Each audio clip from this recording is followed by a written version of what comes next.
Well, I had a homeless person like actually kick me once. I mean, but like you say, it was a very We're gonna definitely make that the intro. Winners use drugs.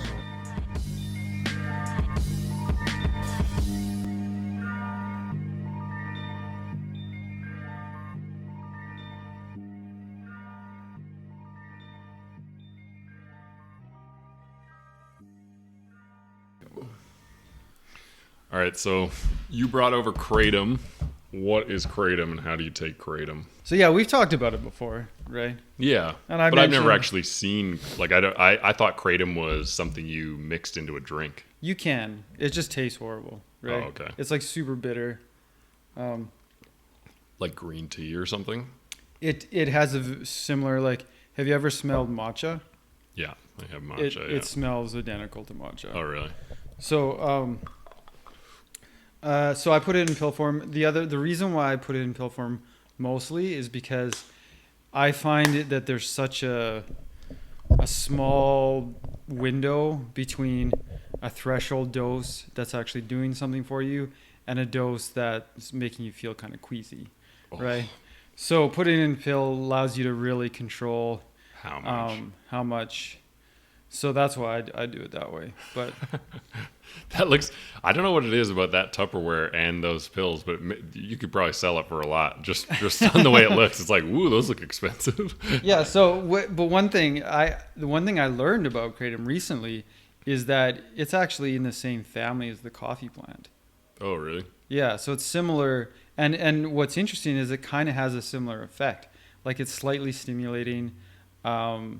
It's used in South Asian countries where it grows similar to how we use coffee, right? Mm. Like people take it in the morning when they got to work or if they want to meet with friends, that sort of thing. And yeah, it almost like, except for the fact that you can feel kind of sick if you take too much, it almost is better than coffee because it has a shorter half-life. So it's not going to disrupt your sleep as much as caffeine does. And depending on how much you take, it can actually have a slightly sedating effect. So it's interesting is like if you take a small amount, it has a stimulating effect. And if you take a large amount, it has a sedating effect. Yeah. So it can actually work. It's more of a versatile substance than caffeine, I find. I wonder if I would like that. Just, I mean, for the same reason, like, so caffeine, like, absolutely fucks my stomach up, right? So it's Yeah. just like, I know now, like, as much as I love coffee, I can't have coffee, right? Yeah. I don't need a boost or whatever, but it's like, it's fun to have routine, right? Like, it's fun to have like a thing you do in the morning or Right. whatever. And so I might try it eventually, but you have not sold it well to me Well, so I have far. some here if you want to. Well, here's the thing. In terms of making you feel sick, one thing I'll say, ginger is extremely effective at counteracting that. So like what I want to do is just try making like a Kratom ginger tea and seeing how that tastes. And if it tastes good, that would be like a good morning coffee type thing. I don't know what it is about like certain drugs I jump like head first into, right? It's like I don't give a shit about the amount. Right. But then there's other drugs that are just like, it's gonna make me sick. Well, let's ease into it. No. Like if it has the potential to make me sick. So like for example, acid, I'm just like, fuck yeah, let's do it. Yeah. Mushrooms, it's like, let's do little bits at a time. Increase to Yeah, totally. I mean, I understand. I'm not the kind of person who is going to peer pressure you. I'm going to let you know the downsides. I'm going to say, listen. I want to be peer pressured. Yeah, well.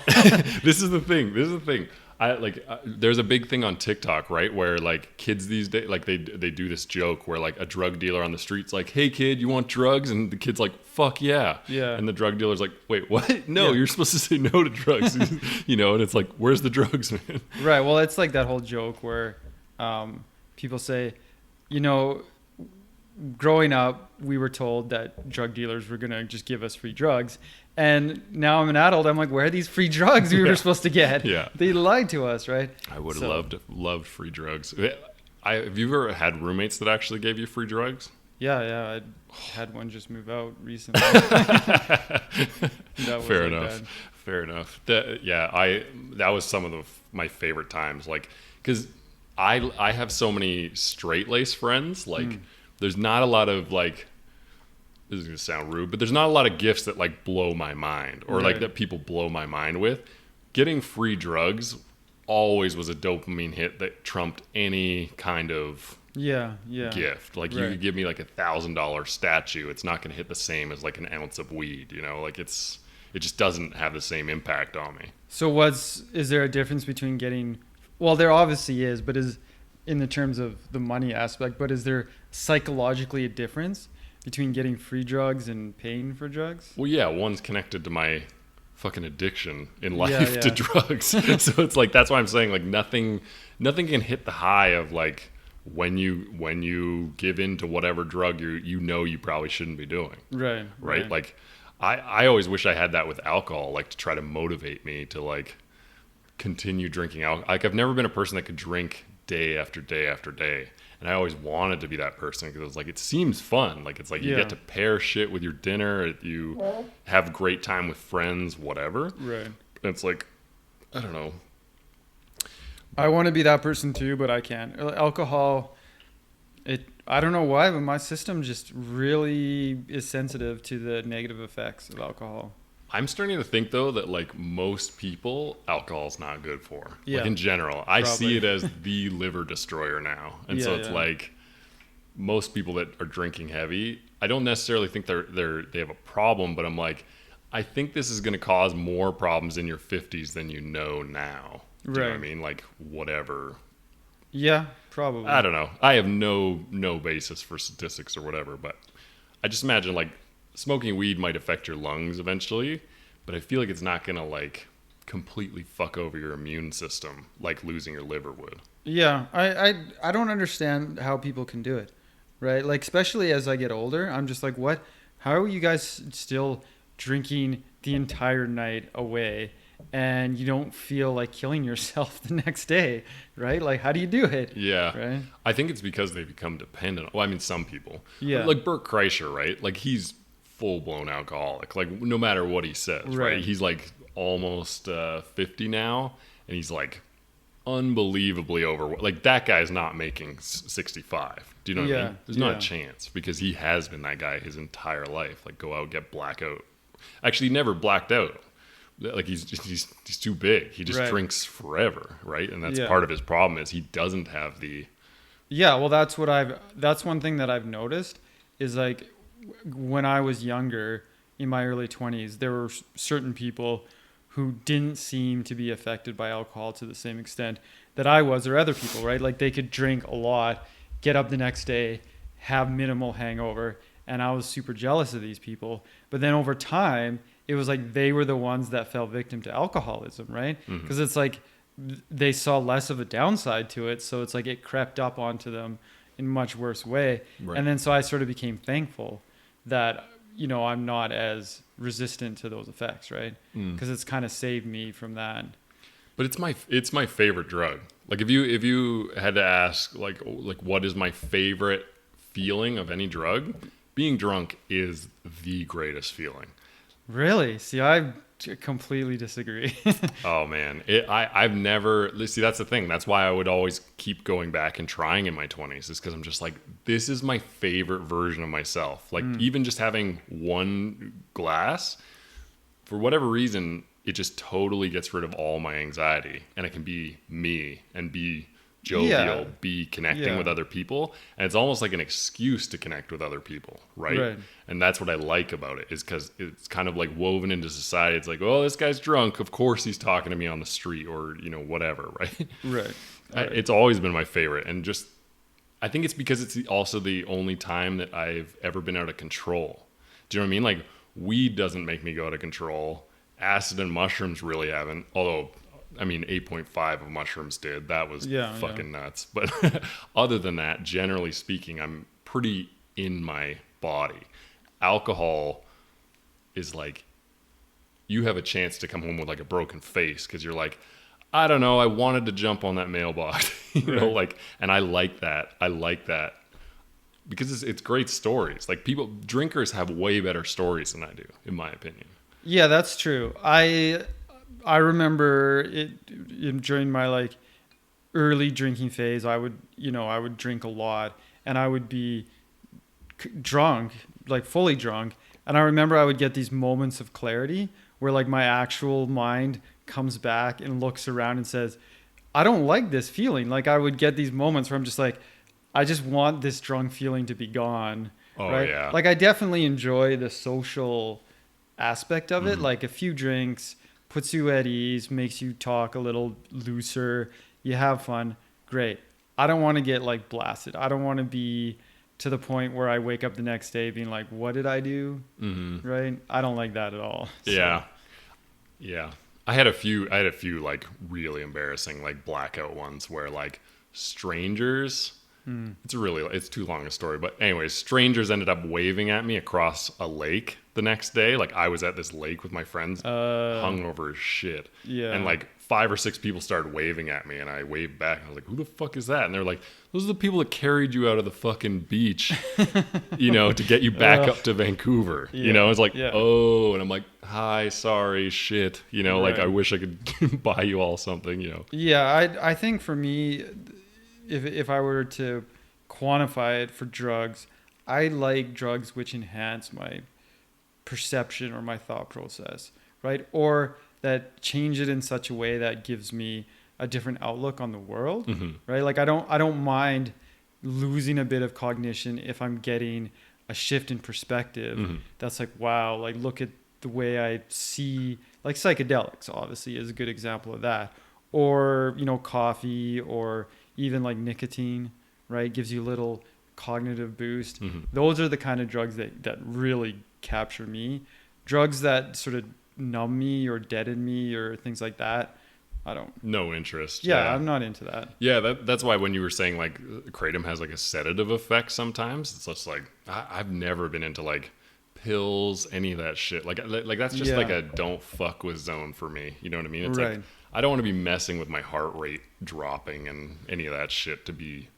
Yeah, well, I actually like sedatives a lot, but that's Really? but that's because I have like pretty bad insomnia, so I stay away from them just because I don't want to become dependent on sedatives. But in the few instances where I've had one, it's just been like, wow, Oh that yeah, was wonderful, right? No. So that's it with me as well. It's like I know I would like them too much. Do you know what I mean? Yeah. I would be the guy that like I start on Percocet or whatever, and you never see me again until I die. Right, right. Like it's just like that's it. You're like, I'm good. Yeah, in just my bye. my womb thing. Everything in my life will just go to shit because it's just like, just wake up, I have a problem, and go to sleep again. Yeah. Well, and the other thing that I think is like underrepresented in terms of sedatives is they take away anxiety, right?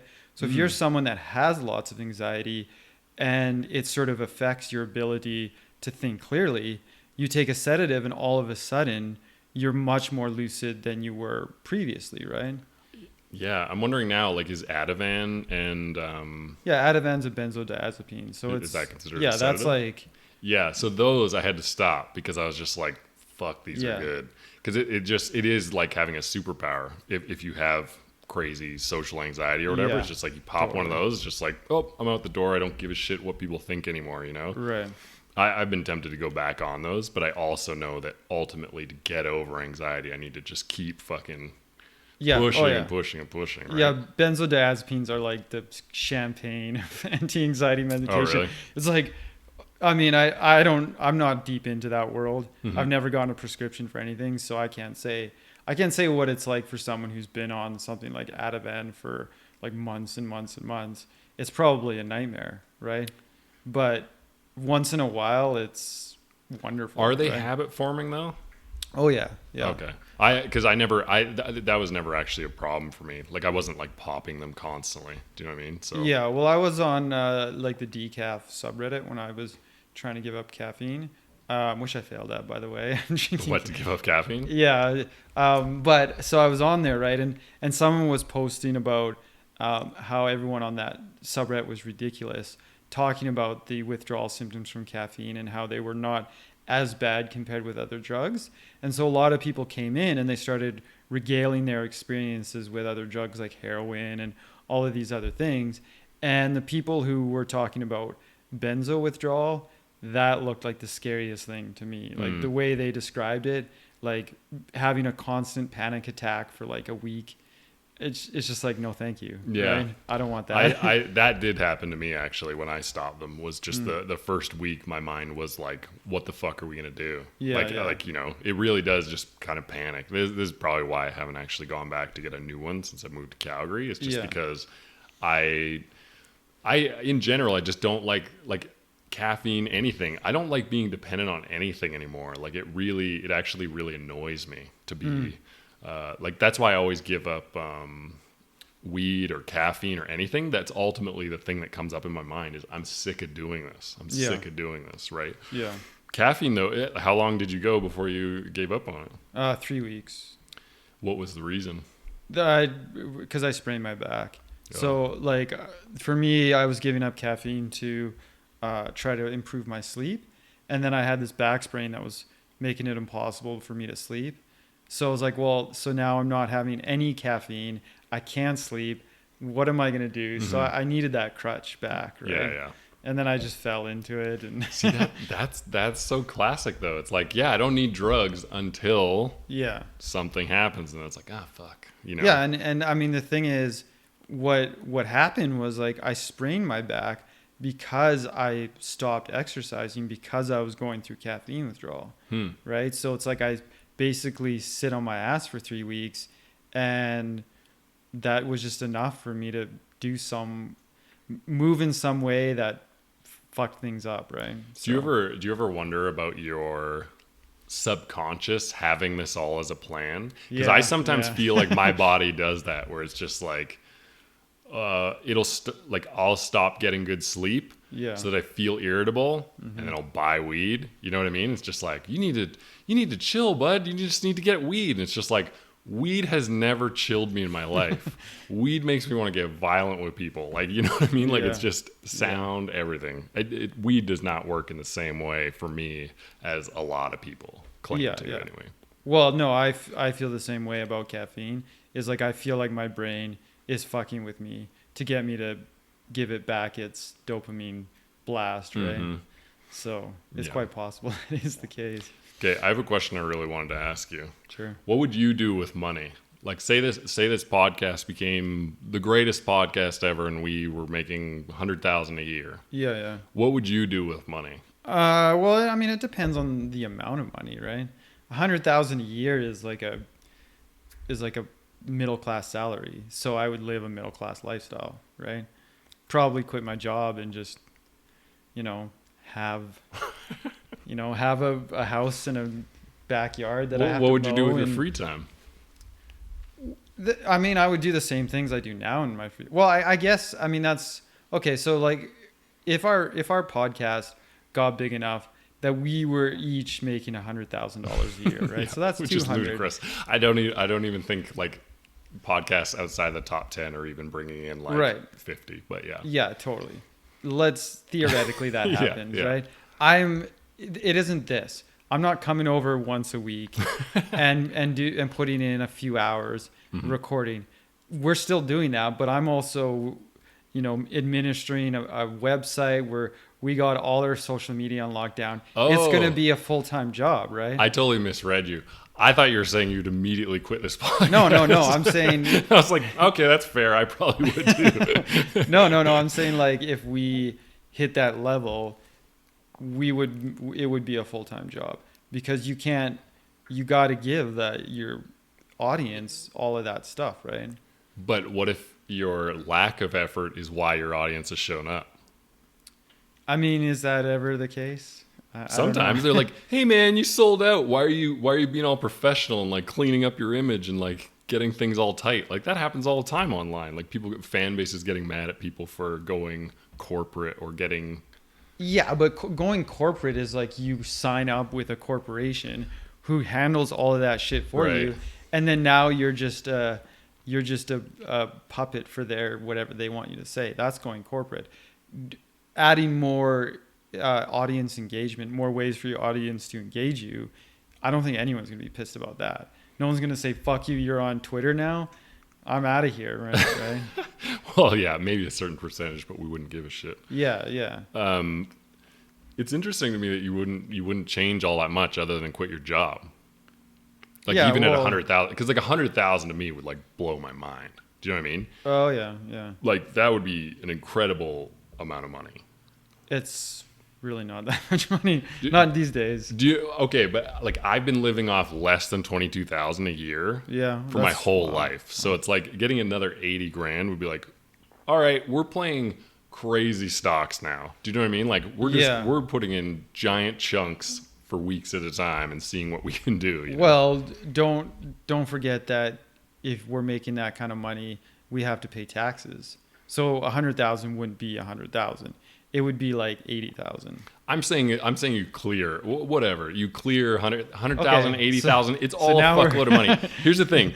To me, it's enough money that I can start fucking with my neighbors. That's what I would do with money. Yeah. I would be paying a kid every day to come put stickers and shit on all these fucking loud cars and shit. Just like, we hear your tiny penis. We got it. You know, Right. every fucking day. That would be what I spend. I'm like, okay, kid, you get 10 grand a year. All you have to do is fuck with these people's cars. And like, I don't give a shit. I'll just keep giving you money. So wait, let me get this straight. You have enough money to live a comfortable middle class lifestyle, and you say no. I'm not going to do that. I'm going to live off of $22,000 a year, and I'm just going to use that money to troll people in my neighborhood. Honest That's what to you're God. saying? Yeah, or move. I mean, one of the Yeah, two, yeah. right? But it's like, my idea of like whenever people talk about getting famous, whatever, I never think about the monetary thing. I just think about what you get to do with an audience, to troll people. Yeah. You know, like Your Mom's House and Garth Brooks, right? It's like shit like that. I just like doing, I don't know, just fuckery. Like that interests me more, that like, because money doesn't really connect with me. Yeah, I guess it's just, I don't know. I see that in like the much higher number sums.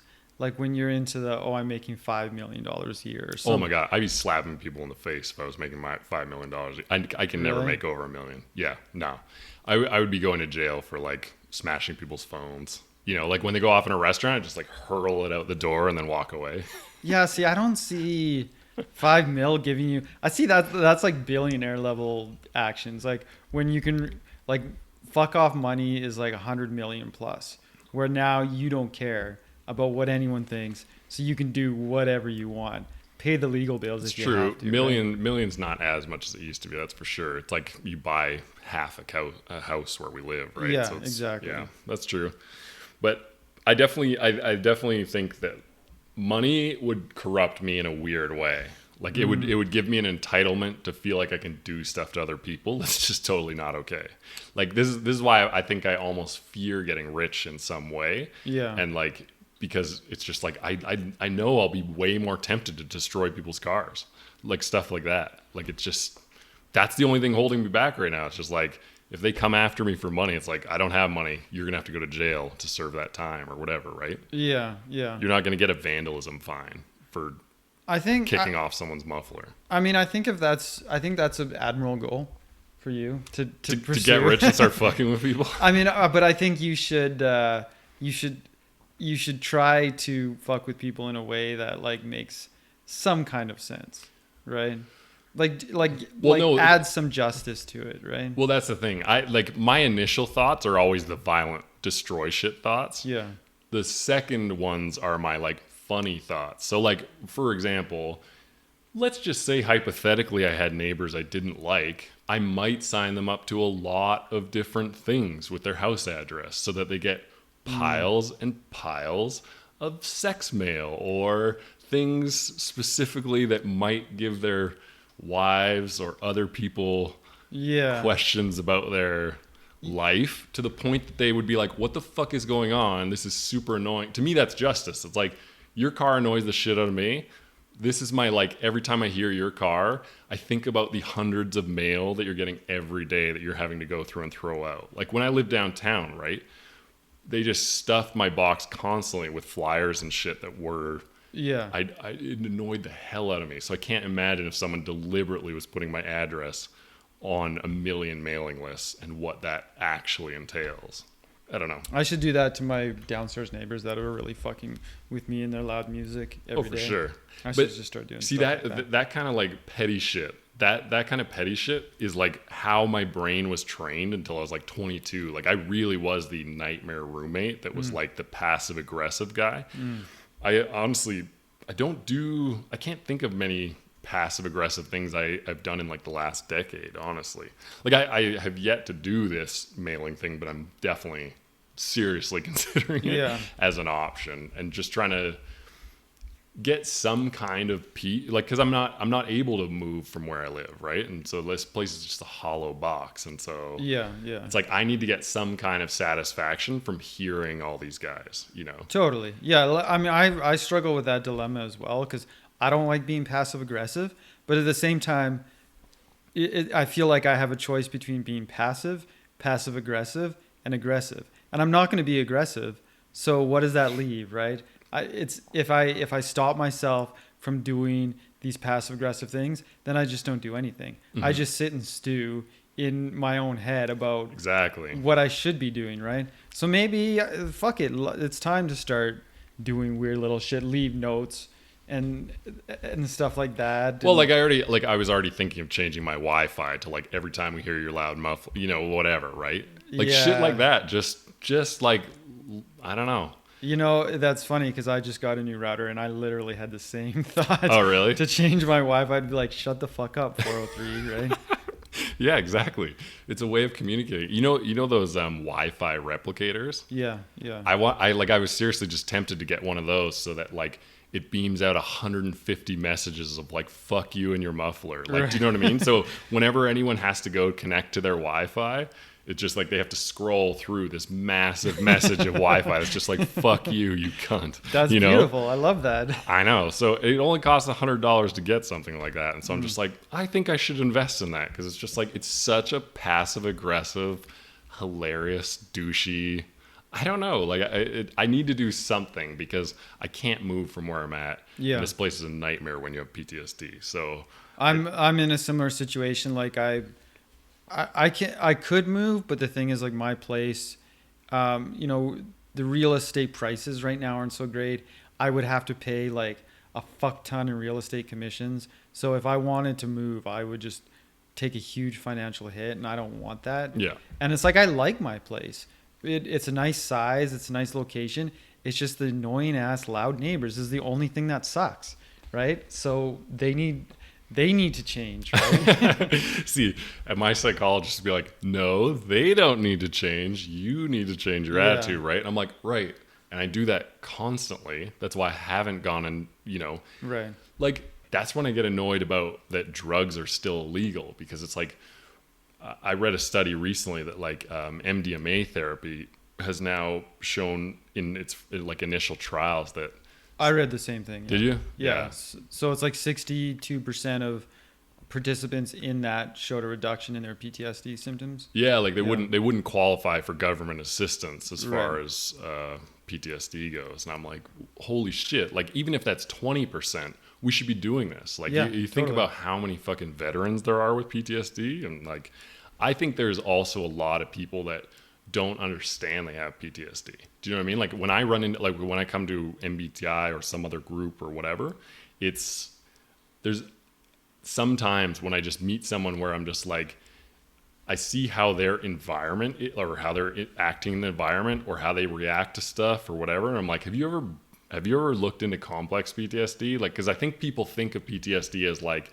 you know, a shell went off beside you and that's the only kind of PTSD, or like you had a horrific car crash. But like, I think there's low key a lot of people that are actually suffering from complex PTSD. Can you, cause I am one of those, it's shell shock. Can you explain this complex PTSD? Like how that works? It's like, that's what I have, right? Like it's, I don't have PTSD. It's not one event. It's just like years and years of whatever. Oh yeah. Yeah. So like being exposed to, I think the underlying thing is you trust people and it undermines your trust in the world. Like I think that I wish I had the actual definition, but it's something like that. Like we trust our parents, we trust our authority figures, we trust whatever. Yeah. And when those people let us down, like people that are molested or whatever, have complex PTSD usually because it's like authority figures let them down at a key part in their life, right? Okay. Yeah. I see what you're saying. Yeah. That makes sense. So it fucks your worldview because you don't trust anybody. Like Yeah. you just like I have friends that like, I have a friend that I've known since grade 6, and I bet there's still situations in which I wouldn't trust him, right? And I don't think that's with most people, like because a lot of people are like, oh, I trust this guy with my life, and I actually kind of believe them when they say that, you know? Yeah. Yeah. Yeah. This is one that I was really excited to talk to you about, which is this guy on TikTok at a new untold story. He's this guy that he photoshops people, you know, like sneakerheads and stuff. No. Like, do you know about that world? Like people collecting Air Ones and shit like that, like No. Jordans. No, I don't have Okay, any. so sneaker culture's huge, right? And so it's all these people spending like hundreds of $1,000s on shoes and just like, oh my god, you got the rare blah blah blahs, right? Oh yeah, yeah. Right. Yeah.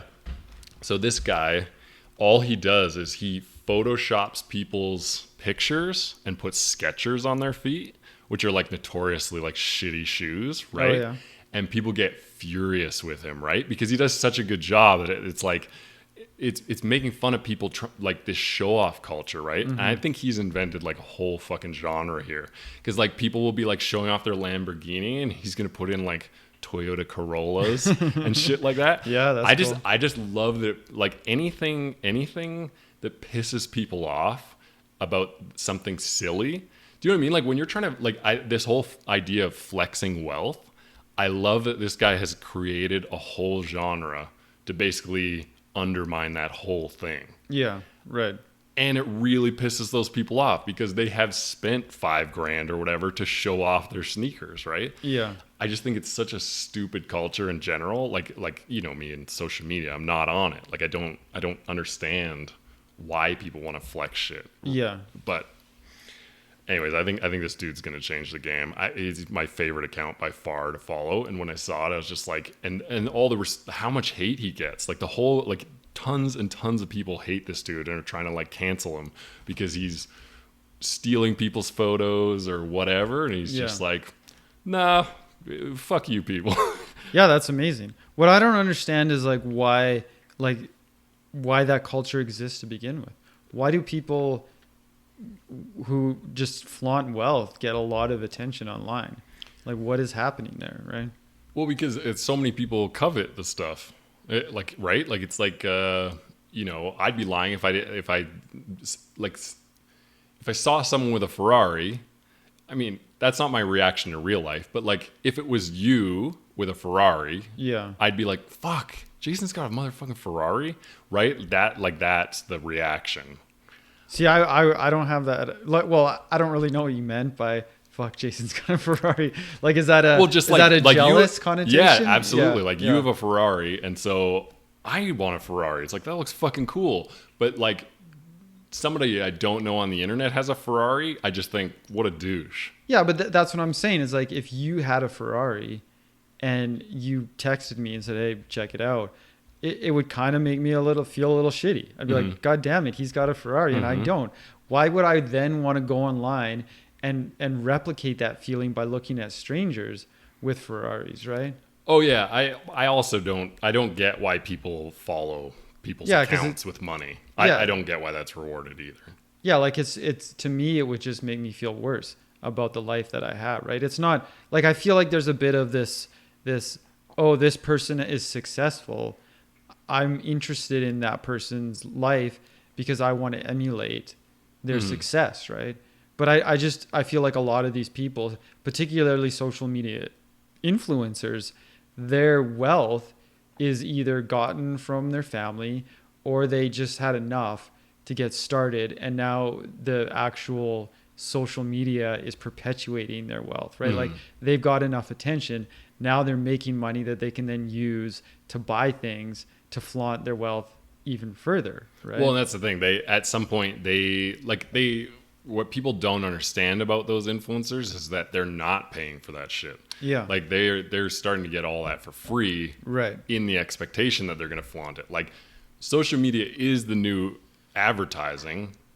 For whatever reason, a lot of people don't understand that they're being advertised to. Yeah, And that that's all they're doing when they're following Kim Kardashian or whatever. It's like, are you following her for her brilliant ideas and like who she is as a person? No, you're getting fucking tummy tea and all this other shit, right? Like it's, I don't know. It's that American, I see it as American exceptionalism stuff where it's just like, you're supposed to be rich. Like you're supposed to think, oh, I got to get a mansion. I got to get a house. I got to get a massive car. I got to dress incredible. I got to have Gucci. I got to, like, it's a thing you're trying to strive for in life. Yeah, I get that. I feel that sometimes too. It's like, oh, I want to get to that next level. I want to have the nicer car, the nicer house, the better job, all of that. But I don't see following successful people on Instagram or wherever as a way to achieve that, right? No, I wonder if the idea is that you see what other people do and then you're hoping to pick up what they're doing and then just try to emulate it. Exactly. To me, but that's why we don't like it. Yeah. Because we have our own ideas. Right. But that's the thing that bothers me is that, yes, we are instinctively drawn to people who have success because we want to emulate that success. But when you get into social media where these people's success is built on the attention they get, you can't emulate that. It's like a Ponzi scheme, right? Like you get successful just so you can show people the wealth that makes them pay attention to you, and that's how you got successful. Right. It's a weird circumstance that doesn't really work. Like if you want to pay attention to someone who, like, let's say you're a audio engineer, and there's an audio engineer that's achieved some level of fame. He's really good at his craft. Yes, pay attention to that person, emulate that person. But if someone is just a social media person who just has money because they're on social media, there's nothing there. There's no substance there for you to use to propel your life forward, right? Yeah. Well, I mean, see that, and that's the thing, right? Like I was telling you about bots, right? After watching Instant Famous, because it basically just proved you don't have to be an interesting person or be whatever. You just need to buy enough bots if you're semi good looking, and it will become a self-perpetuating thing that, like, once you have 50,000 fake followers, other people are like, oh, this person has 50,000 followers. Click, like, follow, right? Yeah. It's harder to amass your first 50,000, right? And then once you get to that level, it's like people will just assume you're worth paying attention to because you have that many followers, right?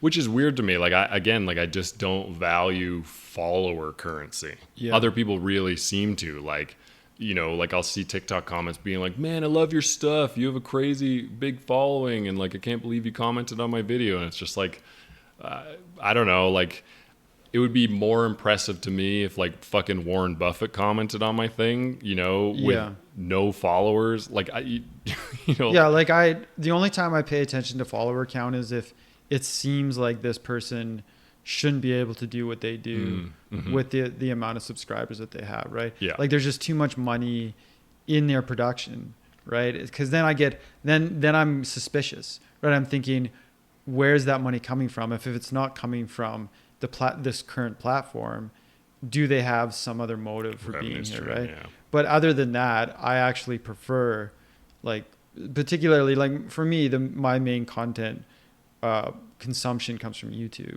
right? So for me, it's like a channel with 100,000 subscribers. I almost don't want to pay attention to that because it's just like, that's the one everybody's watching. I want the like 10,000, 5,000 subscribers. That's, to me, like the sweet spot. 100,000, that seems really low these days. Subscribers or like? Subscribers. Yeah, true. There's like millions and stuff like that, yeah. I think the last small creator I had followed was First We Feast's Hot Ones. Oh yeah, yeah. So like I was in on that like within like 1 or 2 episodes, and then now it's like Huge, I think yeah. they're at 9 million or something. Yeah. But yeah, how do you like? So I honestly wouldn't even be able to find a small creator if I tried on YouTube, because ever since they switched how it works, I just click my subscriptions and that's it. Like I can't fucking find anything else. I don't know. They just pop up on mine. I Like- don't know. There's a guy who's an anthropologist, right? And he's like, he just talks about, oh, this is what the Neanderthals ate for breakfast, right? Stuff like that. Like nothing that's going to get you millions of subscribers, but I'm super interested in it. And he's got like, 10, 20,000 stuff like that. You're actually reminding me. I do follow a couple small creators because plants, right? Plants aren't going to garner 20 million people, and like this dude is like incredible. I forget his name. He's such a weird dude, which I fully expected. But I think his name is Serpa. I think his thing is called Serpa Squad. I think that's his, Serpa something. Yeah, okay. Anyways, he's just this weird dude from like some rural place in the States, and he just makes incredible moss like enclosures and terrariums and stuff. That's the kind of stuff that I want to see, right? Yeah. Like I saw, like, just because like we now have the Winners Do Drugs YouTube account, right? So I've logged in a few times to that, and so I've seen presumably stuff you subscribe to, like Mr. Beast. Trying to get us money. That's what those are for. Yeah. So like I watched a few Mr. Beast, not into it at all. I used to watch Philip DeFranco a lot. I haven't really been into him lately. Things like that. Yeah, I'm just not feeling it. Right? That brings up a whole new topic, because so I always feel like the person, we've talked about this before. I don't know if we've talked about it on the pod, but if I go to a group, I know who the shitbag is, or gonna be the shitbag. Like you know what I mean? It's like I see through that. It's like this guy that's like charming everybody and whatever. It's like he's a fucking douche. I don't understand what you guys are doing. Yeah, totally. So David Dobrik, I feel. So I've hated that guy ever since I saw him. Right? Like I was just like, there's something sus about this dude. Like Can you just quickly explain who this guy is? Do you know who David Dobrik is? No, I don't know. Okay, so he's this. Yeah, I always forget that like I'm on fucking TikTok, so I'm tuned into like what 13-year-olds watch. Oh yeah. So anyways, he's this massive YouTuber that YouTube's been trying to protect, basically, because they get so much revenue off him. But like it came out a few weeks ago that like he basically almost killed one of his best friends by doing an excavator stunt. So like he was driving an excavator, and they had a rope attached to it and just were swinging people around. Oh, yeah. And basically, lo and behold, the guy like fucking smashed his face into the excavator, like when David like stopped the thing or whatever, and it just destroyed his whole face and whatever. Yeah. Guy didn't sue him, but that was just like the first story that came out. Then like all this other shit's coming out. I'm like, yeah. And same with Mr. Beast, like trying to slander him now. Like there's just something that rubbed me wrong about Mr. Beast when I first saw him. I was like, because anybody that's trying to do so much good, this reminds me of like religion, right? Yeah. People that are really trying to project themselves as such good people, I'm like, what are you what are you covering? Like when I go out in public, I'm not trying to, like I am a genuinely nice person. Like I'm not trying to get anything from people. I'm not trying to. Yeah. There's just something weird about these people that go over the edge to cover themselves. Yeah, well, I think the theory that I've had in regards to that is like, if you are a genuinely nice person, then meeting new people represents a liability to you, right? Like if you actually have empathy for other people, let's say you go meet a new friend, that friend turns out to be a complete train wreck, and now you have to sort of face like a dilemma, like, do I loan them money? Do I help them? Can they sleep on my couch for a week, right? So when you're a genuinely nice person, you just can't be the person who goes around and connects with people instantly, right? You have to be careful, right? people who You are would think so. yeah, but people who are sociopaths that don't give a shit about other people, they don't have that liability, so they are free to be the kind of people that when you meet them, there's an instant connection, right? Because that connection is fake to them, right? So They'll manipulate and lie, and yeah. I like so. This is the thing that I struggle with. I have very good boundaries, right? INFJs that I'm friends with really do not, and so Yeah. they do get preyed upon by those kind of people, right? Like, because they are just nice, and it's like it doesn't jade them. Yeah. So like I got jaded because like, for example, I only owned a sleeping bag at one point, and I was like just sleeping at friends' houses. I didn't even live there, right? And so, but anyways, one day it was like minus 30 or something at a Safeway, and there was this guy like busking outside, and I was like, "Fuck, dude, are you okay? Whatever." And he's like, "I'm cold as shit," and I was like, gave him my sleeping bag, right? 2 days later, same dude, cleaned up at a bar on White Ave, and I just like walked past him, just looked him in the face. I knew he didn't know who I was, and I was just like, "You fuck!" Like I was just like, I got fucked here. Like I gave away my one possession to this homeless dude who totally grifted me. He was one of those like BMW guys, right? That just like shows that up, fucking looks sucks. poor, Yeah. makes $200, and then goes about his day, right? Like he's just one of those people. And I was just like, so I had enough of those experiences that like I am very wary to it now, right? Yeah, that's shitty. I had a similar story in high school. Like I had a friend. He was like I was in high school. He was a few years older, and he was in a really rough financial state. He couldn't make rent, and he came to me and he's like, "Yeah, can you loan me like?" I can't remember how much it was, but it was the kind of money that when you're in high school is a fuck ton. It was like $300-400 or something, right? So he's like, "Yeah, I just need it for a week. I got money coming in." So I loaned him the $300 or $400, and he immediately bought a bus ticket to Vancouver, and I never saw the guy again, right? And it fucked me up because I actually For sure. I actually owned like a small business at the time, and I had some debts that I needed to repay, and that money was for those debts, and they were coming due, and I got like kind of fucked up over it, right? Like I had to borrow money from my parents to pay back this, like it would, yeah. And it's not just about the money, right? Like if it was just about the money, it's like, yeah, that sucks, but it's more about, I cannot believe someone did that to me. Yeah. Right? Like you're just like, I want to fucking euthanize you. Like I want to make sure you do not have any more kids. Like those are the type of like scum that I'm just like, I hope this, you're just wishing that it ends them eventually, right? Like they eventually cross the wrong person. It's just like, I'm definitely killing this guy for that. Yeah, and I think that does happen. I think that Does it though? I feel like it's the bully mentality. Like when people are like, yeah, my bully went on to do nothing. It's like, no, I think a lot of them went on to be very famous cops and politicians and famous people. yeah, but the thing is, it's like this comes back to our discussion about nihilism and how like a lot of people just say like, what does it matter, right? Like why do you even have ethics, right? And it's like one thing I always say is like, if you aren't in a position of power, then nihilism is inconsequential, right? It doesn't really matter if you have a sense of morality or anything like that. But what happens when you get into power? What happens when you have the ability and there's all these temptations around you? Like, you know, like a Tiger Woods type circumstance or a Hugh Grant type circumstance.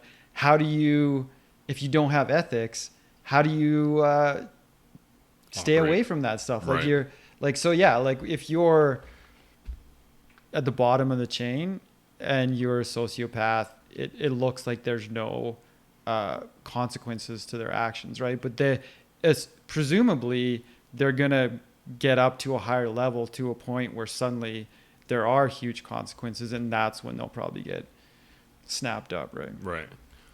Or they become Bernie Madoff and fucking rule the world. Yeah, some of them make it through. Some of them make it through to the end. Yeah. They get victory, but it's a risky game. All the I know, way, right? but you know what I mean. Like I think it just soothes most people to think that like shitheads don't get ahead in life. Yeah. I think they just do. because it's the same reason that, like, to me, people get famous online. They have the audacity to put their shit out there and assume it's good. Yeah. Do you know what I Yeah. mean? I remember someone saying, like, you need to start TikToking because like a fellow TikToker was like, you need to start TikToking because all these other people, they're not questioning whether or not their content's good. They're just putting shit out and whatever. And, like, people that actually have something to say or actually have content or whatever, we're all too self-conscious about it, right? Like, it's just like, who am I to think that I'll become a famous person online? Like, that's fucking insane to think, like, I'm so special that people will like me or whatever, right? Right. And that would be nice if these platforms did have more substance. So, and that would happen if people of substance suddenly looked at these platforms and said, okay, this is a platform that I can express what's going on inside my mind. But I think, to me, it's like things like TikTok or YouTube Shorts or Twitter. It's like they're intentionally limiting what can be done on their platform to prevent people from coming on and providing too much substance, right? Yeah, it's true. I don't know if you've noticed this, but, like, on the very few platforms I have, they've given the creators the ability to delete comments now.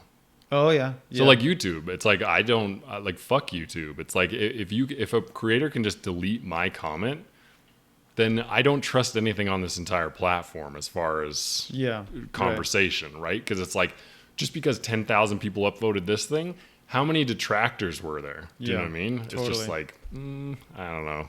Yeah, comments to me are like how I get the real story, right? It's like, you know, our parents had Consumer Reports, right? Or things like that, or like actual investigative journalists.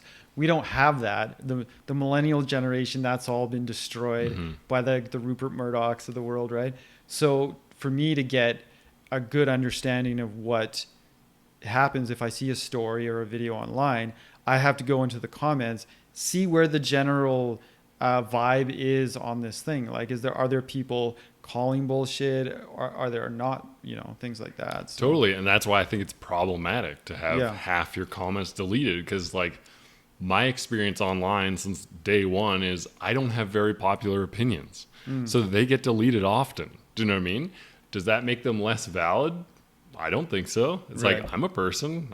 Why can't I express, you know, I don't believe whatever. Like, come back at me with an actual like, don't just delete my comment. Tell me why I'm wrong. Like, I want to be part of the discussion, or see other people actually discuss. That's my preference, right? Like, would be to go into the comments and you see a very good argument between two people, right? Like, where they're actually bringing facts or data into the conversation to try to convince each other, not just like, you fucking liberal cuck, you know, just totally. Yeah. But I mean, what's the alternative though? That's the thing for me, is like, you know, people always come forward and they say, you know, Google is bullshit nowadays. They're destroying privacy, blah, blah, blah. I'm like, yeah, I don't want to be part of that system anymore. So where can I get a YouTube-like experience? Yeah. Now, right? Yeah. Vimeo, right? Like, well, I mean, you can't, because like a lot of people don't understand that, like, the states did pass that law that we rejected, right? That gave preference to places like Netflix and Google and whatever to have faster speeds. Oh yeah, Did you hear the about net that? neutrality thing. Yeah, the fucking Ptsd FAA guy or whatever. Yeah.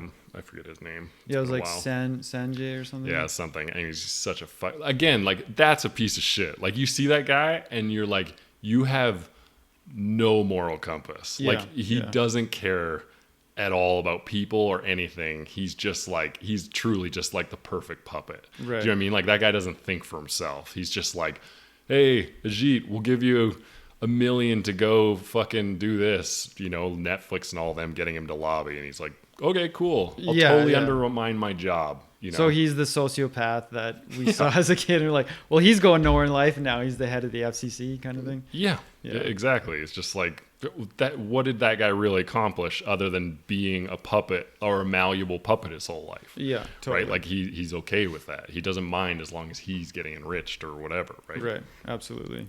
I just think This is also why I just think nobody should be a career politician or anything, because it does attract those psychos, right? Like, Yeah. if I was to get into politics, I would only ever want to serve for 4 years and be done, right? Or whatever the term is. Yeah. I'm not thinking, oh, I'd love to be mayor of where we live for the next 40 years. Like, I just... Yeah, that's the situation that... Do you know who Andrew Yang is? Mm-hmm. Yeah. Oh, yeah, we should talk about Andrew Yang. What a fucking... Okay, anyways. Yeah, go ahead. so I've totally changed my tune since that tweet. What a fucking piece of shit. Anyways, continue. So I assume you're referring to the tweet that he made in support of Israel, which is what the fuck, dude. Yeah. No, but Talk about pandering to his Jewish vote in New yeah. York. So the problem is that he's trying to be the mayor of the largest Jewish city in the United States. Oh, he's trying to be mayor? Is that what he's doing? Yeah, he's running for mayor of New York City, Okay. right? So I don't personally think he has that opinion about Israel. Maybe he does. I don't know. I don't think But- so either. Yeah, but he's pandering, right? And it's like that got me thinking. It's like, can you climb the ladder of politics without pandering in that way at some point in your career, right? Yeah. I think certain people do. You know, like, back to this, like, only serving for a certain amount of time. Like, Yeah. I remember seeing this story about Wyoming's governor, and he's just a doctor who's just doing this for 4 years. And I was like, he's like, yeah, I'm trying to bring old school politics back where we serve our term and then we go back to our regular job being a mechanic or whatever the fuck we were. Yeah, you know? yeah. But Andrew Yang tried to do that, right? He came out of nowhere and ran for the Democratic nomination, and everyone was like, "You can't do this. You don't have the political experience, right?" That's what everyone said. He was a perfectly, in my mind, like, maybe now we're learning new things about him that means we dodged a bullet. I don't know. But at the time, there was nothing to me that suggested this person shouldn't have a valid shot at the Democratic nomination. But he was sidelined the entire time. Like, the media refused to cover him. He didn't get enough time in the debates. And a lot of times, like, his microphone was just completely shut off during the debates. And it's like, so you can't do that. You can't just be a regular person who decides, I'm going to run for office, have my 4 years, and then go back to a private life. It's just... But not on that level, right? Like, Yeah, so that's the yeah. thing. Like, I feel like you're more likely to see real people at, like, a local election. Yeah. So it's like, yeah. is Gary a good guy? You know, what's Gary's track record? What does Gary actually think, right? Like, they're not as media polished to the point that, like, because, yeah, we knew what Andrew Yang's policies were, right? Like, I was like, yeah, Yang gang for sure. Right. Of all the people here, this guy's actually made a business. He actually could fix your fucking economy. But when I see shit like that, I'm like, it reminds me, I'm like his tweet I'm talking about. Yeah. It reminds me, politicians are fucking scum. And this is why I don't vote. I Yeah, don't vote. yeah. They're all scum. I don't vote. I got convinced to try to vote in this most recent one. I almost voted for Trudeau. Do you know how much I would be regretting that right now if I had voted for Trudeau? Yeah. I fucking hate that tool. Yeah. You immediately, so you promise election reform and then you immediately go back on it? Like, fuck you. Like, Yeah. we should be immediately calling a new vote. Just like the one promise you had, you didn't do. Right. So you're out. Like, call a new election so half of us can vote for another person who's actually going to go through with the thing they said they were going to do. Yeah, I think both of us kind of gave that one dude an earful when you lived in my neighborhood and he knocked on your door and you told me that you're like, get the fuck out of my building. I basically told him to fuck off Yeah. because of the election reform issue. And he was like, yeah, we fucked up on that one. And it's like, well, goodbye, right? That was like the most substantial policy point. Sure, we got legal marijuana, and I'm happy for that. But election reform would have meant that we would have had all sorts of positive changes in our government for the next decade or something like that, right? So yeah. Actual change, yeah. Yeah, that sucked. But I mean, I think the thing for me is like, yes, politicians are scum, but it's the system that we have to work with, right? Like, we can't hope for a Bernie Sanders type person to come along and fix the system, right? Because, like Bernie Sanders got sidelined the entire time, right? The only time he got a legitimate chance was when he was like pushing 80 and then everyone said he was too old, right? So it's like those kinds of people, just we can't hope for that. The only thing we can hope for is that these scum pandering politicians are still going to put forth positive changes in our society, right? So I'm still going to support a person like Trudeau if he advocates for something that I support, right? Yeah. And I can never, it's like the can you separate the artist from the art kind of thing? Yeah. Right? Like for me, because it's kind of like, if I really hate the person, I don't care what his policies are. Do you know what I mean? Yeah. Like, I'm just like, if you're this much of a douche publicly, I can't imagine how much I'd fucking hate you in real life. Yeah, well, that's because you have that sense, right? You're saying that you can kind of suss out the people that rub you the wrong way. Like, I don't necessarily have as much the same amount of confidence in my character judgment as you do. So like when I look at a politician on TV, I can't tell, are they a good person? Are they not? I have no idea, right? They're on a campaign ad, right? It's the most contrived, unorganic circumstance you could possibly introduce the person to me, right? So the only thing I have is their policy, right? I know, but you see, it's funny that you mentioned like campaign things. I can tell even from the campaign thing, because it's like people that don't actually want to be doing that super, like they are really authentically themselves.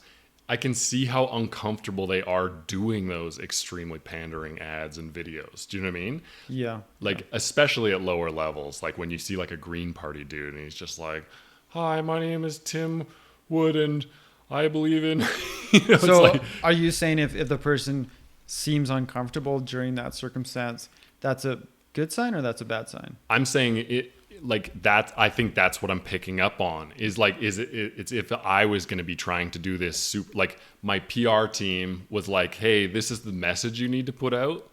And I was like, "All right." And when I'm delivering it, it's just not, I'm not good at feigning the fake bullshit. Yeah, like Trudeau, right? Like that guy is a pro at it. Like, I mean, he had his dad in it and whatever, but like right. I get why people fall for his charm and blah, blah, blah in ads and stuff. But like, there's just such inauthenticity to me. And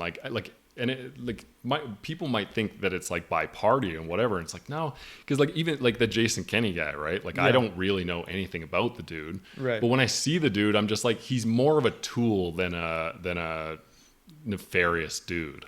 True. In my opinion. I got that sense just too. my immediate, I was just like, he's just a conservative tool. Yeah. Like he's not like, like a Rupert Murdoch, like trying to fucking subvert the news or, Yeah, totally.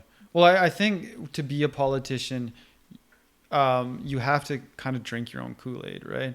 So like when you're in a circumstance where you're expressing your platform, you've brainwashed yourself to the point that you aren't uncomfortable about spewing forth this thing about a freedom dividend or whatever, right?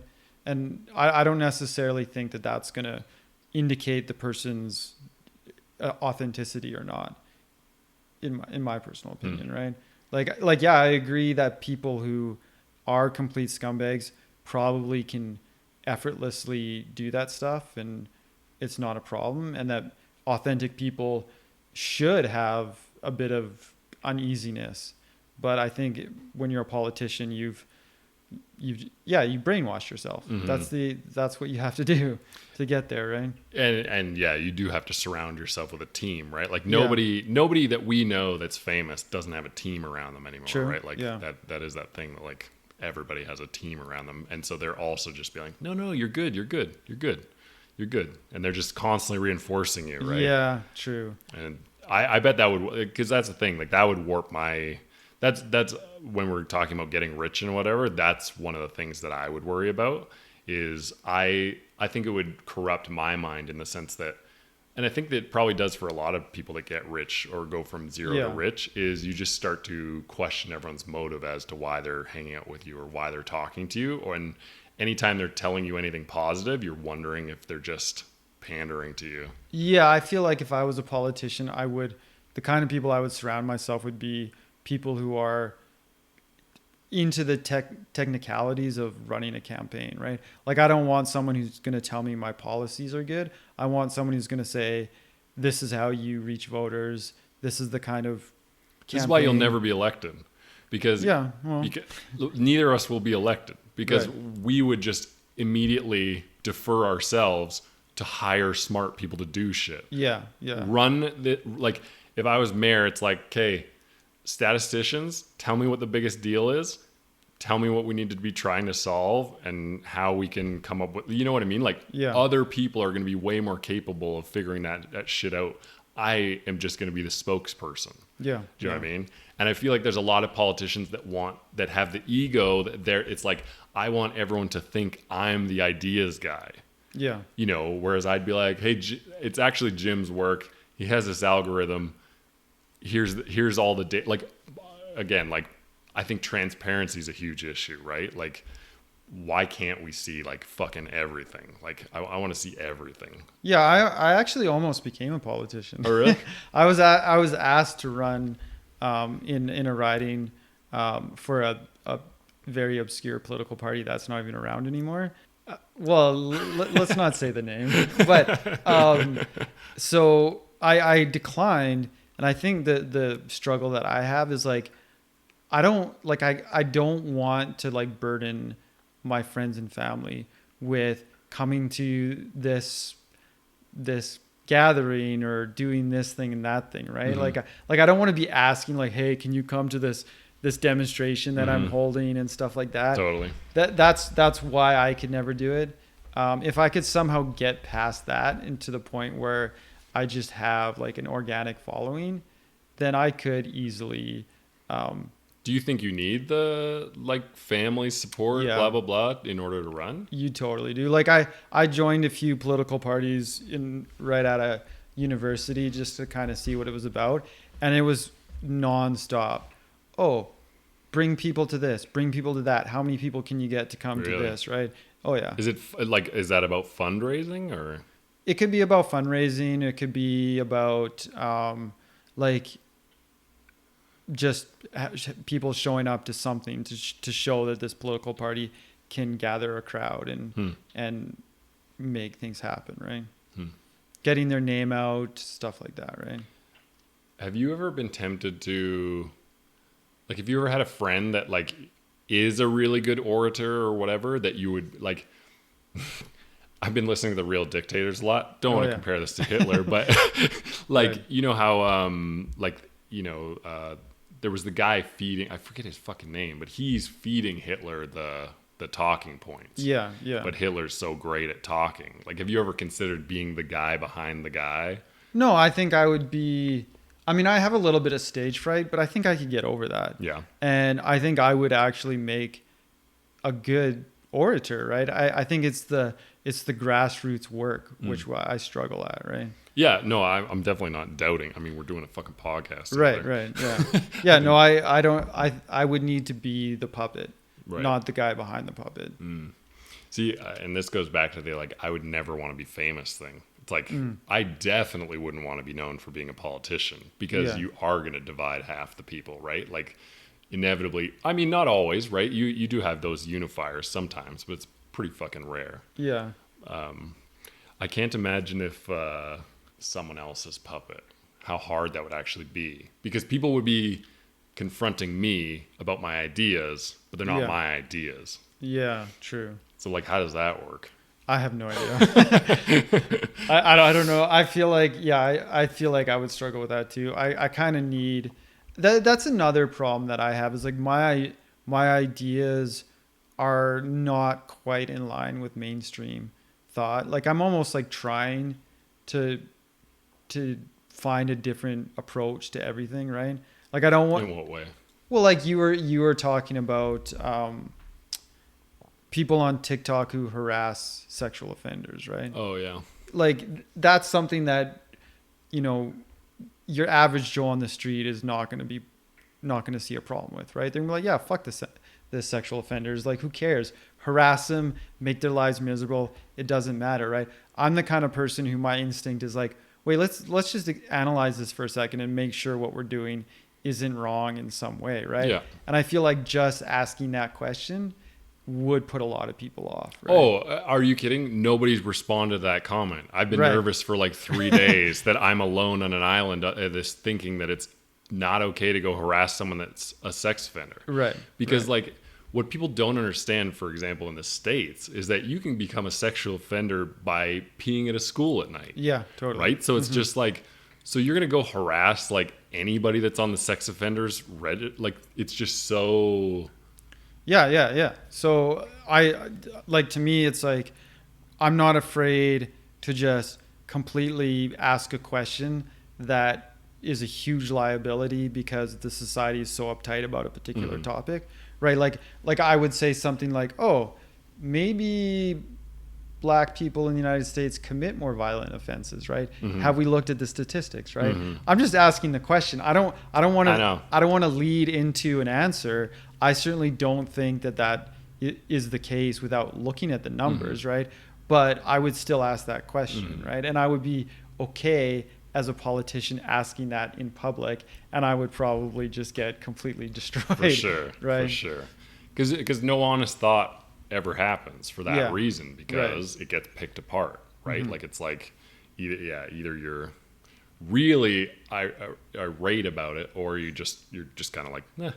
Yeah. Like, it's like, I kind of agree, who cares? Right, exactly. But yeah, that's I just don't. This goes back to that, like, your idea that what was it? Can you lay out yeah. So I said that conservatives want their beliefs to match their actions, and liberals want their actions to match their beliefs. So did you think that pedophile one was a good example of that? Yeah. So in that circumstance, I see what you were trying to say is like the person on TikTok, he isn't doing that out of a moral sense, right? Or he'd just be doing it. Yeah, he just wants the attention, right? Yeah. So it's like the action is him wanting the attention, and then he modifies his belief about sex offenders to match that, right? Because it's not driven by a high-minded belief. It's driven by a more selfish desire, right? Yeah, and to me, those people like confrontation. Yeah. Do you know what I mean? Like, it's like you wanted a fight. You just want to fight. Yeah. Like, can you just acknowledge you just really enjoy fighting people and really enjoy getting in these heated arguments? Yeah, totally. You're not doing it because you care about kids or you care that this guy is like, you're doing this because something happened that you have not fucking talked about in therapy. Do you know what I mean? Like, either someone got hurt or whatever. Like, it really is that like hurt people thing. It's like, if you're spending your whole life focused on beating up pedophiles, maybe you need to address why that's your whole life focus. Yeah, well, I also get uneasy about citizen justice, right? Like vigilante justice. Yeah, like I want a governing body to handle like disputes and enforce laws and stuff like that. Like I don't think random people have the capacity to fully assess a situation and handle it appropriately and delve out a punishment that is fitting, right? Yeah. So I don't like that. I don't like it in any circumstance, regardless of how much I hate the offender, right? Totally. And I think that's why I get so scared being online, is because I will put out a position like that, and then people are like, what, are you defending blah blah blah? And it's like, no, I'm not defending rape or fucking child slavery. Like, it's just, we're just fucking talking, like, just Jesus Christ. Like this is also something that I'm trying to do now more, is like, when people assume my politics based on one thing, I'll try to go the other way. Yeah. So if someone's like really, really left and trying to get me to agree with them, I'll try to be way more conservative than I ever have been. Yeah, totally. You know what I mean? I like fucking with either side now, because I think online is not representative of real life. I think people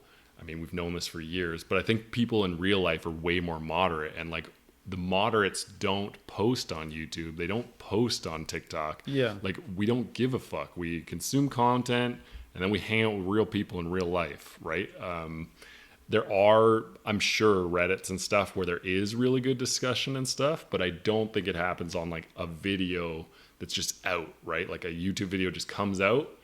How many days do you go back and check a video you commented on days ago to actually get back into a discussion, right? Yeah, totally. No, I'm the same way because I feel like my beliefs have more nuance than just typical left wing or right wing. So if I meet someone who's like really left wing, like fully into that side, my instinct is to just think about the ways in which I'm different and try to pull them away from that extremist view. And the same goes for right wing. Like I have viewpoints that would be considered left wing, and I have viewpoints that would be considered right wing, right? So I just instinctively will take up a position that's opposite of whatever is the predominant view in any circumstance, right? Yeah, I think I worry about us turning into the States. Do you know what I mean? Like where it's just so, if you're against abortion, like you have to be right wing. Yeah, right. Like there's no like if a lefty person said I'm against abortion, get out of our friend group. Fuck you. You're not a Democrat. You know, like I don't want it to become that here. I want it to always be able to be, you have a discussion, you have nuance, people have. Yeah, well, the one for me is the economic side. It's like I have a huge problem with like these like large corporations, multinational corporations, the wealth divide between the rich and the poor and all of these things. And it's like I want to see like pro-Marxist, socialist type changes to our economy, but at the same time, I like the free market. I like consumer goods. I don't think we need to get rid of that stuff, right?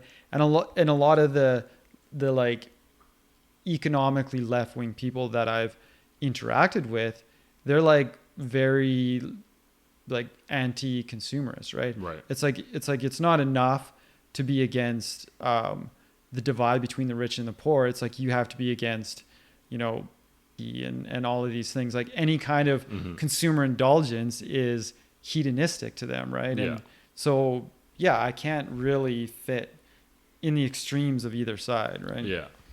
Well, and that's what's crazy to me is like that you can't. So like, yeah, because I when you said that, I immediately thought of people that I know that would be bothered by you saying like, I support the, capitalist system, whatever. Yeah. But like, I'm with you, right? Like, it's like we should just tax properly and find out where the fuck people are hiding shit. You know what I mean? Like, yeah. It's like, do you think those billionaires are going to stop trying to be billionaires just because, we make it so that we tax 50% of stuff over 100 million? It's like, no, totally. They're driven. They're going to continue. It's like, I give up. There's too much tax now. I'm just going to go lay on a beach. It's like, that never fucking happens. Those people are driven to make money. Yes, absolutely. And it seems like throughout history, the more we redistribute wealth to the poor people, the better society does in general, right? I bet there's a lot of I would like to know more about Europe in general. Like I don't know much about Europe, but I think like the Netherlands and shit, like I want to know what are their social programs and stuff like. Yeah. Because like Germany, I think it was Germany anyway, they had like a town. There's basically this like town in Germany that accepts like mentally ill people, blah, blah, blah. And they basically just like let them live with their citizens and stuff. Okay. And they've just shown like crazy improvement. Yeah, because like most mentally ill people just need an opportunity. This is what people don't understand. It's like they don't need pills. It's like they need self-worth. They need, like working on a farm, whatever, like doing stuff they enjoy, getting out, whatever, right? They came up with a different solution because they didn't think, drugging people was the way, right? And they have pretty good results from. Yeah. I see that. I've often thought about, because I live downtown, right? And you see a lot of homeless people that are just walking around shouting crazy things, right? Just swearing and talking gibberish and stuff like that. And I've often thought about it's like, why do we see that in cities, but you go to like small towns and you don't see a crazy person walking around shouting gibberish, right? Mm-hmm. I wonder like what's the difference? And I feel like the reason why that happens is because in a city, that person is left alone, right? Like if you go out and you look a little dirty and you're shouting weird shit, people are crossing the street and they're getting out of your way. So it's like it actually reinforces that behavior, and it starts to make you more crazier, right? Like people's interactions with you are actually perpetuating that mental condition. And it's like what we should do is try to integrate people with like these problems into communities in the way that you talk about, right? Well, and you have a good point there. I think there's other factors as well, like just what's available, right? Like, because that's why people flock to LA currently, why they have such a massive homeless problem right now, right? Yeah, there's a lot of services, weather's good, blah, blah, blah. Right.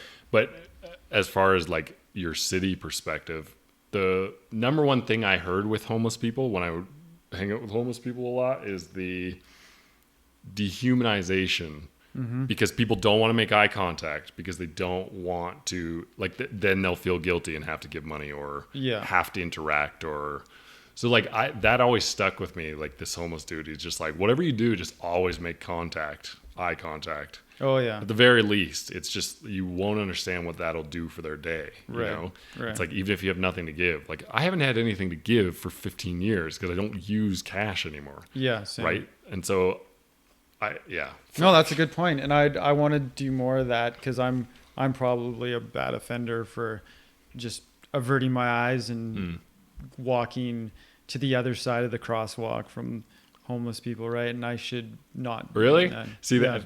Oh man, I think it's part of my personality, right? Like in the same way that I've like carried on insane dates and stuff, I like to see wild shit.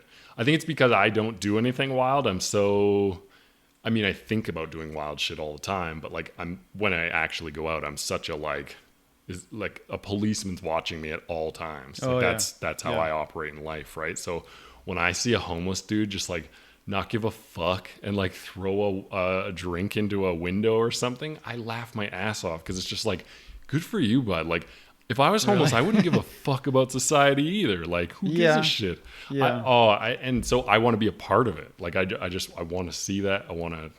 That's cool. I absolutely do not. I want like order, peace and calm in the streets, right? I want to be. I love chaos. Yeah. Well. I think that's why I liked living on East Hastings, right? Because it's just like people are fucking open shooting heroin here. Like this is nuts, and I'm getting on the bus with these people. Yeah, that's insane to me that you're someone who talks about having PTSD and you enjoy living in East Hastings. Well, because I'm not fearful. Like I'm not fearful of people. Like I'm not, like the homeless guy. What's he really gonna do? Like the chances he's gonna fuck me up are very low. True. Yeah. Like he hasn't eaten a good meal in like 3 days, or he's drunk or whatever, right? Like I don't know. It's like it's a risk assessment thing. I've never seen a homeless person that freaked me out. Well, I had a homeless person like actually kick me once. I mean, but like you say, it was a very. We're gonna definitely make that the intro. It was a very mild kick. Like I wasn't in any danger. So what was the situation? What happened? So I used to go to the gym downtown, and I would go on Saturdays. And Saturday mornings was like, a time when homeless people kind of feel like downtown is theirs, right? Because all the people are gone, and it's like so I went to the gym, and they had this thing. It was called like the 12 Days of Christmas or something. And they were like, hey, you want to try this out? And I was like, sure. And it was like an exercise. It was kind of like this song where you did 12 reps of this exercise, and then you did 11 of another exercise, and then each time you would do the 12, the 11. It's like pyramid. Yes. Yeah. So I was friggin' absolutely worn the hell out, right? And I was walking back through a parkade, right? And I was going down the stairs, and there was this homeless person who was like, "Stairs closed." And I had gone down like one flight already, and I was like so tired. I was like, there's no fucking way I'm going back up that flight. And I was like, stairs ain't closed, dude. I'm coming down, right? And he's like, stairs closed. And I was like, fuck you. And I just kept walking.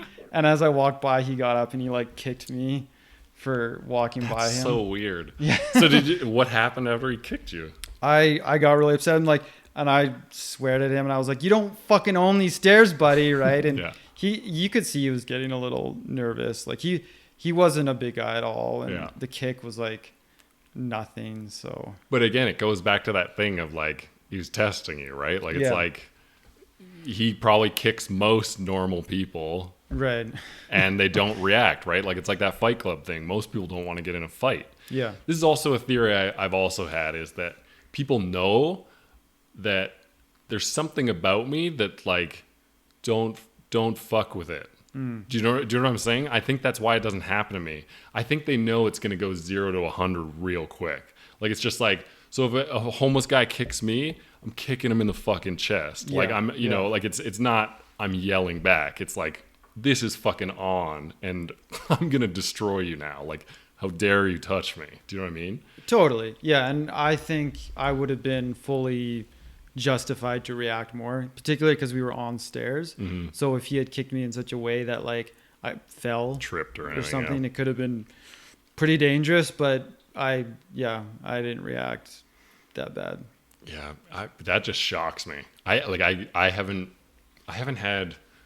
I can't think of anything that's happened like that in my adult life. But like that's my big fear, honestly, is that someone would do something like that to me, and I would just take it to the nth degree. You know, it's just like, yeah, he just kicked you in the shin and you knocked all his teeth out and stomped him out. That's not a, like, back to your, is that a level response? No, it's like you didn't need to fucking stomp out a homeless dude. No, I know, but I mean, it's that's the thing with like violence, right? It's like you never know what could happen, right? It's such a risk to get into a violent confrontation that you almost have to provide a disproportionate response to. That's true. To discourage people from doing that, right? Mm-hmm. Well, that's the other thing too. Like, you know, I don't know what the homeless guy looked like or whatever, but like maybe I assess in the moment he might have a fucking knife, and then it's like, okay, shit, I'm just running away from the situation. Yeah. Do you know what I mean? Like, I'm not fucking around with a dude with a knife.